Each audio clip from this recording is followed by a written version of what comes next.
भावना है, ये आपका प्रस्ताव हम स्वीकार नहीं कर सकते। अरे चूड़ी मजा न देगी,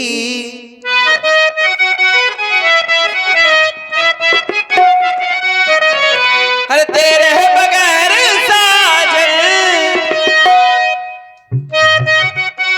ये सावन का मौसम चल रहा है, बस यही तो सहारा चाहिए, थोड़ा सा और कुछ नहीं। अरे तेरे बगैर साजन, अरे सावन मजा न देगा। चूड़ी चूड़ी मजा न देगी, कंगन मजा न देगा। चूड़ी मजा न देगी, कंगन मजा न देगा।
मान जाओ मेरा कहना।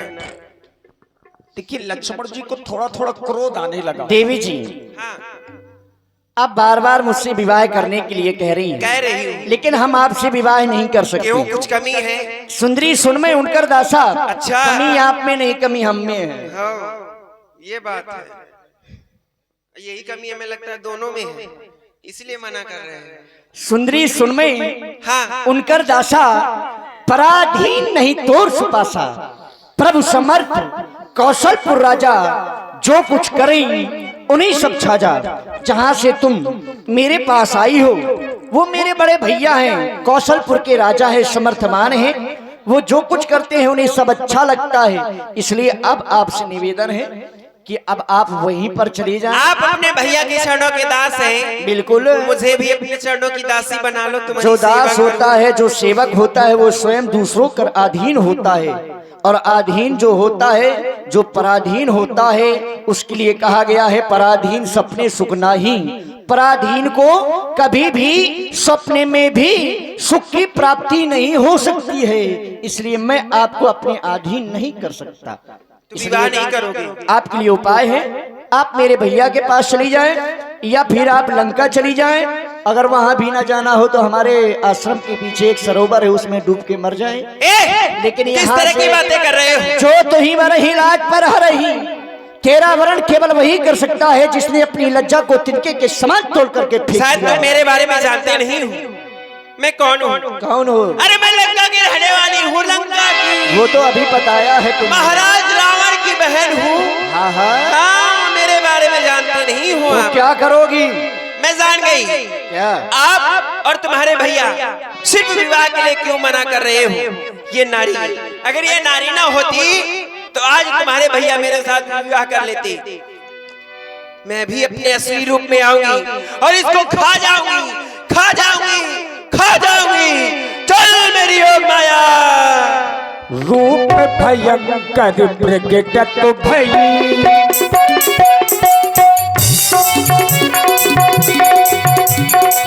तब खिसियानी रात पह गई, तब खिसियानी रात पह गई, रूप भयंकर प्रकट भई, रूप भयंकर प्रकट भई। अपने वास्तविक रूप में आ गई शूर्पणखा। जहां क्रोध आया और क्रोध में होने के कारण अपने वास्तविक रूप में आ गई। एक प्रतिज्ञा राम जी ने की है कि मैं धरती से निशाचरों को हीन कर दूंगा। अब शूर्पणखा ने भी एक प्रतिज्ञा की है कि लंका की एक एक नारी को विधवा बनवा डालूंगी।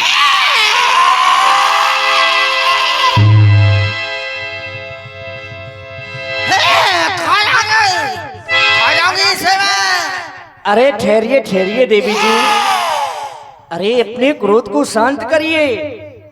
इतना क्रोध किस लिए कर रही हैं आप? डांस करने के लिए। अरे अब ना करो। अरे हे लक्ष्मण, इसी के कारण मेरा विवाह नहीं हो रहा है। खा जाऊंगी इसे। इसको तुम अपने हिसाब से समझो। पेशाब मुझे नहीं लगी है। देवी जी, क्या कहा? देवी जी है मेरे देवता। बड़ी सुंदर हैं आप। अच्छा, अगर आप पहले ही इस रूप में आ जाती तो इतना विलंब नहीं होता, आपका तो विवाह पहले ही हो चुका होता। अच्छा, मुझे क्या मालूम कि तुम्हें मुर्रा भैंसा पसंद है। अरे बात वो नहीं है, क्योंकि हमारा स्वभाव है, हमको कपट और छल अच्छा नहीं लगता है। अच्छा, वो आपका जो रूप था वो आपका वास्तविक रूप नहीं था, ये आपका वास्तविक रूप है। इसलिए आप हमको इस रूप में भी पसंद है, इसलिए हम आपसे अब विवाह करना चाहते हैं। रूप अच्छा लग रहा है कि आंखें मारे अच्छी लगा? नहीं, रूप अच्छा लग रहा है।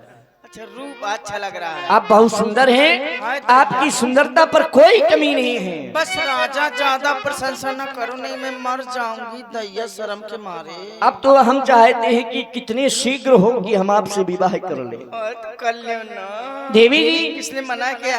अब मैं सुंदर लग रही हूँ। बहुत सुंदर हैं, सच बताओ। सच में बहुत सुंदर हूँ। बहुत सुंदर। अब कितनी सुंदर हूँ?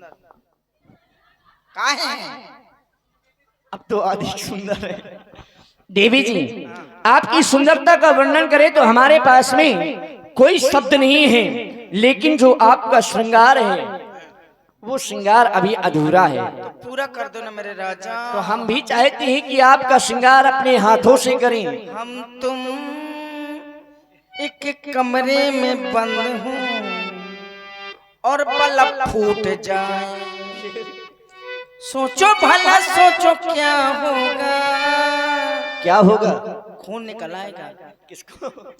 जब बल्ब फूट जाएगा तो कांच ना लग जाएगा। देवी जी, अब विलंब किस बात का? आइए आप इधर पर बैठ जाइए। इधर? बिल्कुल, जिससे हम आपका श्रृंगार करें। नहीं, ऐसा कहीं हो सकता है कि पत्नी खड़ी बैठ जाए और पतीला खड़ा रहे? क्या? पत्नी बैठ जाए, पतीला खड़ा रहे? पतीला कौन है? पतीला तुम हो, पतीली मैं हूँ। ये पतीला पतीली क्या होता हम समझे नहीं। अरे पत्नी पतना। अभी विवाह नहीं हुआ, इन संबंधों को अभी ना निभाओ। जब विवाह हो जाएगा उसके बाद में इन संबंधों को निभाना। अरे बड़ा संबंध वाला होगा। अरे जब तक विवाह नहीं हुआ है तब तक संबंध कैसे आप निभाओगे? बैठ जाइए ना। अरे नहीं, आप बैठो। मैं बैठ जाऊँ? बैठ जाओ। सही बता। अरे बैठो। इस तरह से बैठोगी? कैसे बैठे? अरे आप लंका की राजकुमारी हैं, राजकुमारियों को बैठने का ये ढंग नहीं है। अरे मैं तो तुम्हारे मनमोहक रूप में मुग्ध हूँ, चाहे जैसे बैठ जाऊँ। बुआ इस तरह बदरिया बैठती है। ये बात। हाँ, तो उसे वही समझ ले। दोनों पैरों को नीचे रखो। नीचे रखूं। अब लगा कि पंडितायन हूँ, राजकुमारी हो। अच्छा, राजकुमारी हूँ। अब देवी जी आप अपने दोनों नेत्रों को बंद कर लीजिए। कहे कुछ कराइया होगा? अरे कुछ नहीं करेंगे, हम आपका श्रृंगार करेंगे। आँखी मूंदे लेने, कैरवा की नीचे ले, पता नहीं क्या कर दिया। देखिए, अगर हम श्रृंगार करेंगे आप देखती रहेंगी तो हमारे श्रृंगार करने का मतलब नहीं होगा। ये बात जब पूर्ण श्रृंगार हो जाएगा उसके बाद में जब आप अपना मुख दर्पण में या जल में देखेंगी तो श्रृंगार की जो सुंदरता है, जो प्रसन्नता होगी वो अलग होगी। That's all right. मतलब कुछ नहीं। अब आप दोनों नेत्रों को बंद करें जिससे हम आपका श्रृंगार करेंगे। आँखें नीचू बंद करो। मीचू की बंद करो। बंद करना है बिल्कुल। दोनों बंदों को। अच्छा अभी कहो आंखें बंद कर लो, फिर थोड़ी देर में कहोगे सांसें बंद कर। अरे सांसें बंद नहीं करने के लिए कहेंगे, केवल आग बंद करने के लिए कहेंगे। आप अपनी दोनों नेत्रों को बंद करो, जिससे हम शीघ्र ही श्रृंगार करें और शीघ्र ही हमारा तुम्हारा विवाह हो और अन्य कार्यों को हम लोग देखें। ठीक है तो लो, मैं बंद की हूँ तो बिल्कुल। ये लो। अब खोलना नहीं जब तक हम कहें नहीं। आओ।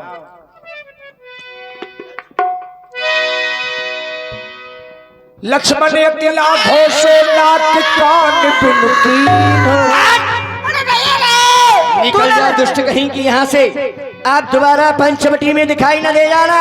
निकल यहाँ से। तूने मेरे नाक काट दिए। ओ तेरे नाश हो तो सत्यानाश हो तो ठठरी बढ़ जा, मर गए हुल्की आ जाए। अरे नाक काट डाले दैया का दूसर भैया।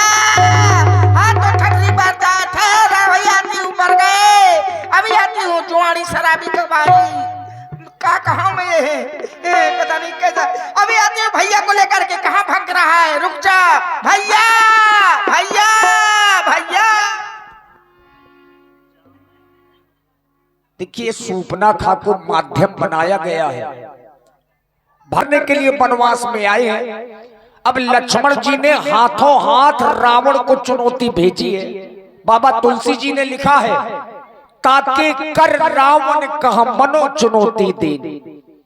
अच्छा, पंचवटी के पास में दंडक बन के राजा महाराज खरदूषण रावण के भाई जो 14,000 सैनिकों के सहित यहीं पर निवास कर रहे हैं, तो सूपनाखा सबसे पहले सहायता के लिए महाराज खरदूषण के दरबार में गई।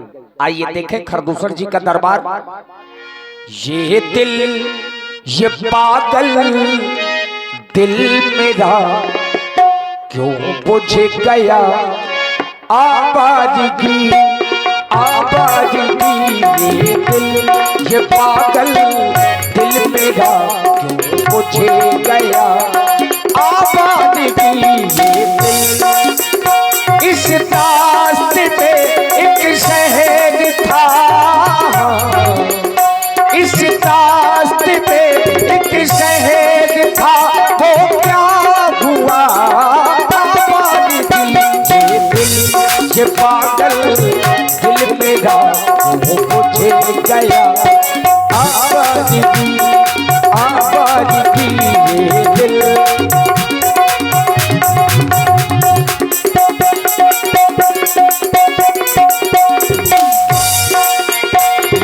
एक अजनबी झोंके ने जब पूछा मेरे गम का सबब। एक अजनबी झोंके ने जब पूछा मेरे गम का सबब। शहरों की भीगी रेत पर मैंने लिखा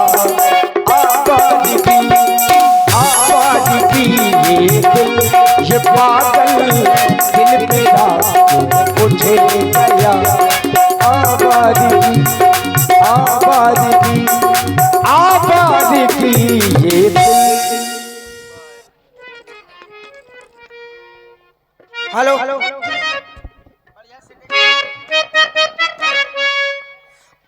अरे दरबार सरकार का खरदूषण महाराज के जीवन की जय जयकार हो, लगातार हो, बार बार हो, कई बार हो, तुम्हारा अच्छा त्योहार हो, हर जगह आपकी